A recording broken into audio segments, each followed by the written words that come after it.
Good evening, dear friends. It's great to be here with you again. The upcoming New Year's holidays are getting closer with each passing day, and we're not approaching them alone. We've already surpassed 1 million subscribers. Just a few weeks ago, we gathered together. We were hoping to reach 1 million subscribers with your help. But not only did we succeed, we surpassed it, reaching over 1,100,000. There's still time, though. Jump on board this departing rocket and buckle up before we take off for the new year.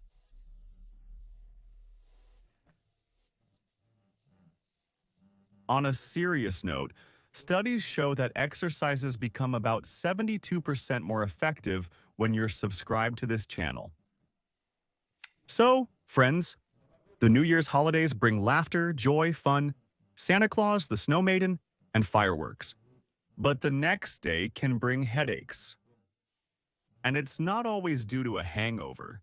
It could be from staring at the fireworks too long or staying up late waiting for presents. So, the headache should disappear next year because, as it turns out, next year is the year of the water rabbit, and apparently headaches are forbidden. So, it's crucial to prepare ourselves now. Let's get ahead of it. We still have a week to ensure we welcome the new year feeling great. First, we need to figure out what's causing those recurring headaches, whether they're mild or severe. Let's take a closer look at the two most common types of headaches. The first type is triggered by tilting your head forward and staying in that position for an extended period. It doesn't matter what you're doing, whether you're staring at the floor for a long time, reading something on your phone, or eating slowly, it can trigger this kind of strain.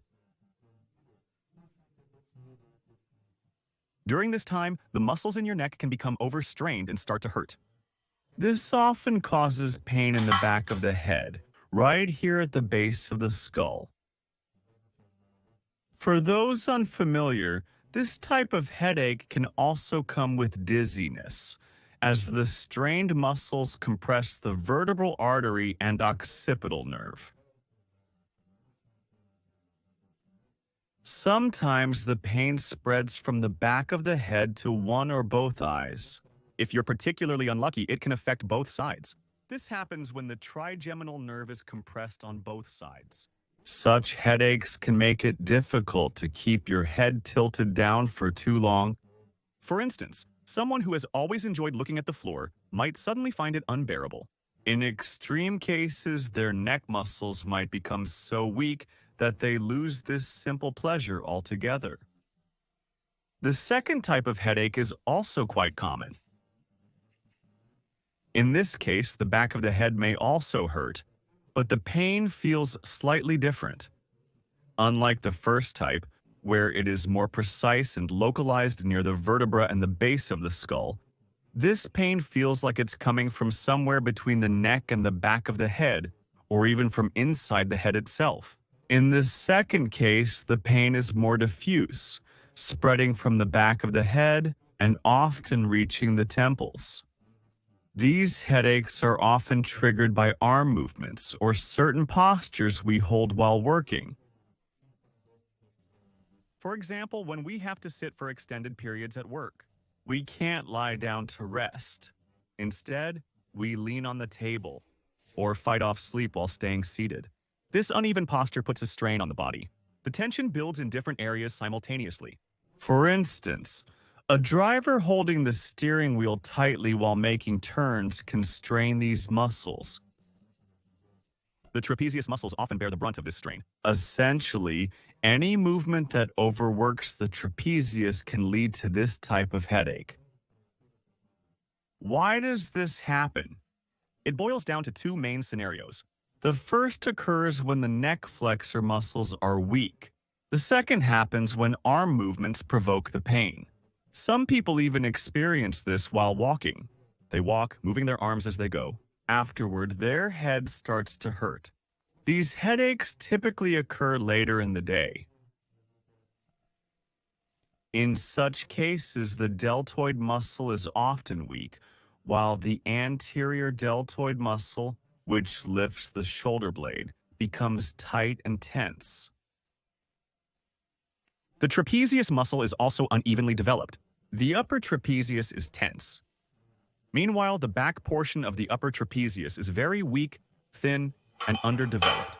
So, what can we do in both of these cases? How can we enter the new year, the year of the rabbit, without pain, ready to enjoy and celebrate? For this, the Hujan Institute has developed special exercises to restore the neck muscles. Let's not rely on self-diagnosis or guesswork.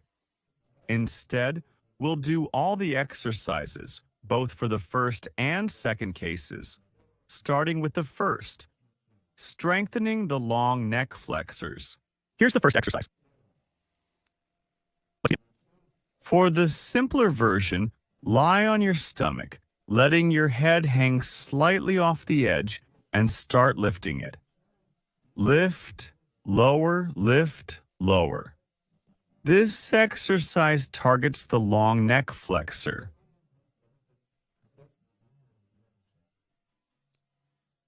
Do 2 sets of 10 repetitions. That will be enough to get blood flowing to the muscle, toning it up. If your muscles are weak, you might even feel a little dizzy during the exercise.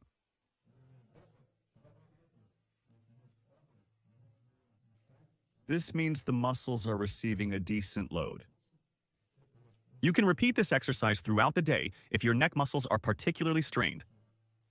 But it's mainly a warm-up exercise. If your neck muscles are relatively strong, you can try a more challenging version.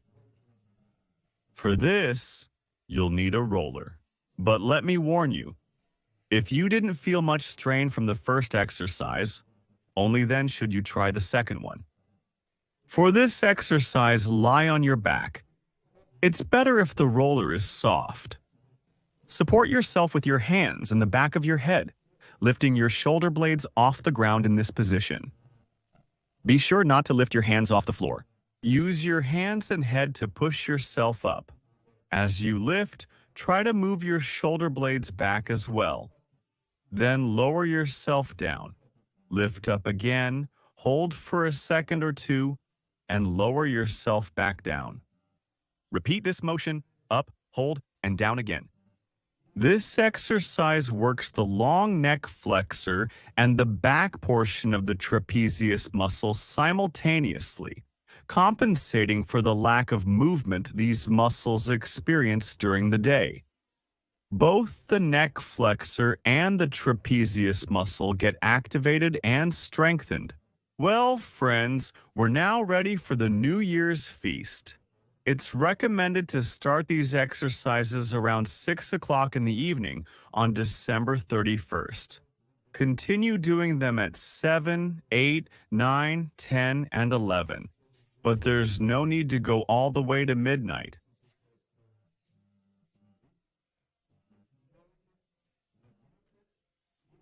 You don't need to do it at midnight, just finish at 11, and that will be enough. The next morning, you'll be amazed at how refreshed you feel, no matter what you did the night before. Even if you don't remember everything you did, your head won't hurt. Why? Because headaches often result from swelling caused by alcohol consumption.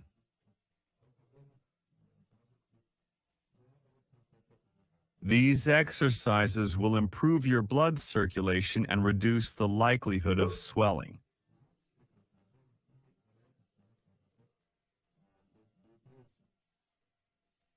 But don't take my word for it. Try it yourself. These exercises aren't meant for alcoholics, though. They're designed for those who lead a healthy lifestyle. But if someone who enjoys drinking stumbles across this video, this advice is for them too. Just give it a try. If you want to wake up on New Year's Day without a headache, do these exercises. To everyone else, stay active, help your parents, subscribe to the channel, like this video, and leave a comment. Hopefully, we'll see each other again before the new year, but if not, let's meet again in the new year. Keep up with the exercises and let's see how you do. If you stick to them, we'll meet again before the new year.